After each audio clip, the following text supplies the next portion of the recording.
గౌరవ పార్లమెంట్ సభ్యులందరికీ కూడా అందించడం జరిగింది. ఇవన్నీ కూడా పెద్ద ఎత్తున వారికి ఉపయోగపడతాయి. ఇవన్నిటినీ కూడా ఉపయోగించుకొని రాష్ట్ర ప్రయోజనాల కోసం వారంతా ప్రయత్నం చేయాలని విజ్ఞప్తి చేస్తా ఉన్నాను. ధన్యవాదాలు. నమస్కారం. అసదుద్దీన్ ఓవైసీ గారికి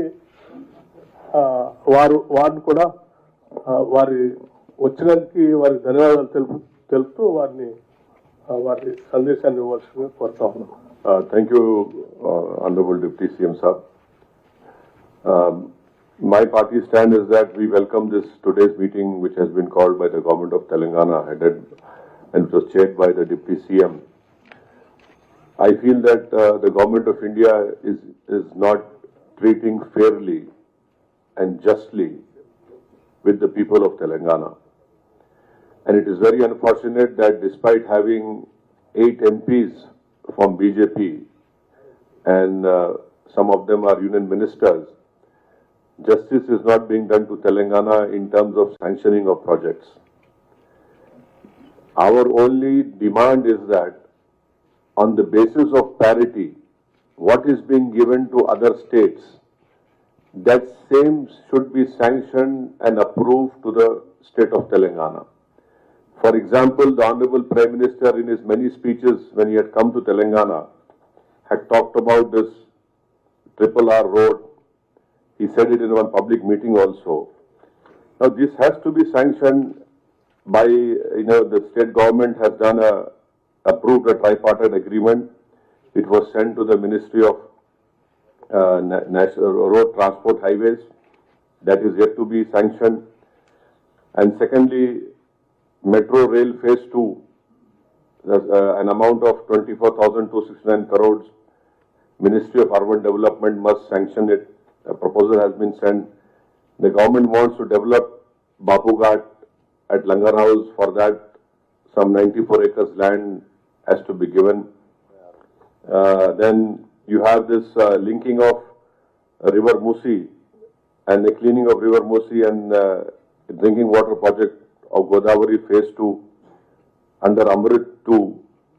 A proposal has been sent to sanction 7,400 crores as financial assistance so that this water problem can be solved in Hyderabad and surrounding urban agglomeration. And then you have semiconductor mission, land is available in Mucharla, Government of India has to sanction it, the Ministry of MeitY.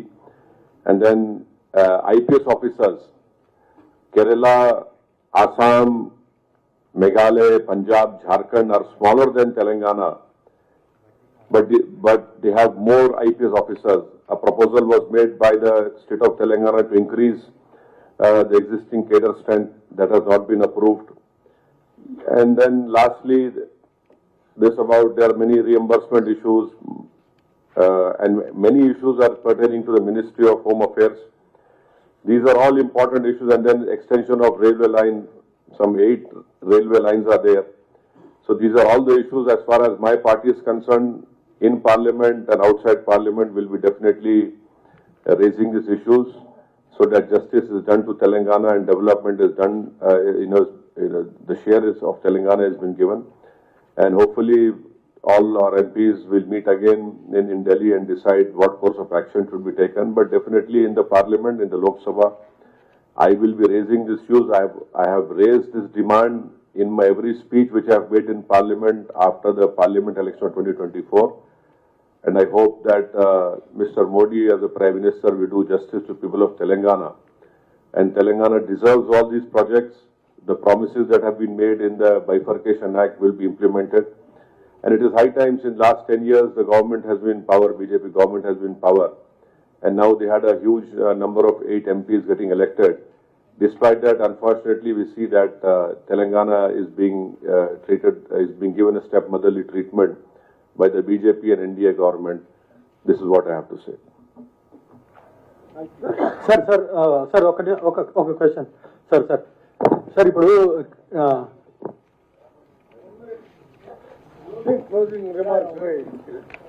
Sir ఈరోజు deputy CM గారు 1 minute Rahul గారు ఒక్క నిమిషం. ఈరోజు parliament సమావేశాలు ఎల్లుండి నుంచి మొదలవుతున్న సందర్భంలో మన రాష్ట్రంలో గత 15 నెలల నుంచి ఉన్నటువంటి కాంగ్రెస్ ప్రభుత్వం ఎన్నిసార్లు కేంద్ర మంత్రుల్ని కలవడం జరిగింది, ఏ అంశాల మీద కేంద్ర మంత్రులను ఇక్కడి నుంచి ముఖ్యమంత్రి గారు కానీ డిప్యూటీ చీఫ్ మినిస్టర్ గారు కానీ ఎన్నిసార్లు కేంద్ర మంత్రుల్ని కలిసి మన రాష్ట్రానికి రావాల్సినటువంటి నిధులు ఇప్పుడే ఓవైసీ గారు కూడా క్లియర్గా చెప్పారు. RRR, స్మార్ట్ సిటీస్, తర్వాత మనకు వచ్చినటువంటి మెట్రో, చాలా అంశాలు 28 అంశాల మీద ఈరోజు మాకు ఒక అవగాహన ఇక్కడికి తీసుకొచ్చి 28 ఇష్యూస్. ఈ 28 ఇష్యూస్ మీద కూడా ఈ ఎల్లుండి జరగబోయే పార్లమెంట్ సమావేశాలలో question hour, 0 hour, 377 adjournment motions మీద కూడా మేము ఈ అంశాలను లేవనెత్తాలని ఈరోజు పార్లమెంట్ సభ్యులం అందరం కూడా నిర్ణయించుకున్నాం. ఇంత మంచి సమావేశం అంటే మాకు ఒక అవగాహన, రాష్ట్రం నుంచి 17 మంది ఎంపీలను రాజకీయాలకు అతీతంగా కూడా ఈరోజు ఇక్కడికి పిలవడం జరిగింది.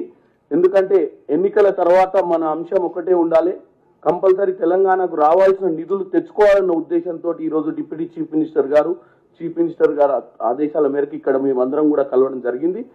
ఈ అంశాలన్నీ కూడా మా ఎంపీలందరం కూడా ఈ రానున్న నెల రోజుల సమావేశాలలో ఆన్ ఫ్లోర్, హౌస్ లో ఫ్లోర్ మీద, తర్వాత అవసరమైతే రిప్రజెంటేషన్ ద్వారా ఈ యొక్క 28 అంశాల మీద మేము పోరాటం చేస్తాం. ఇంత మంచి కార్యక్రమం ముందు ముందు కూడా తెలంగాణలో ఇలాంటి కార్యక్రమాలు జరగాలి. పార్లమెంట్ సభ్యులందరికీ కూడా ఈ అంశాల మీద అవగాహన కల్పించాలని కోరుకుంటూ సెలవు తీసుకుంటాం. సార్ ఎంపీ గారు సార్ మినిస్టర్ భట్టి గారు ఒక క్వశ్చన్ సార్. ఇప్పుడు కృష్ణా ట్రిబ్యునల్ ఎదురుగా మన కేసు నడుస్తూ ఉన్నది, ఈ నీళ్ల కేటాయింపు పునః సమీక్షించుకోవాలని జరుగుతూ ఉంటేనే మీరు సెంట్రల్ మినిస్టర్, జలశక్తి మినిస్టర్ని కలిసిండ్రు. అంటే ట్రిబ్యునల్ మీద మీకు నమ్మకం లేకనా లేక? ప్రత్యేక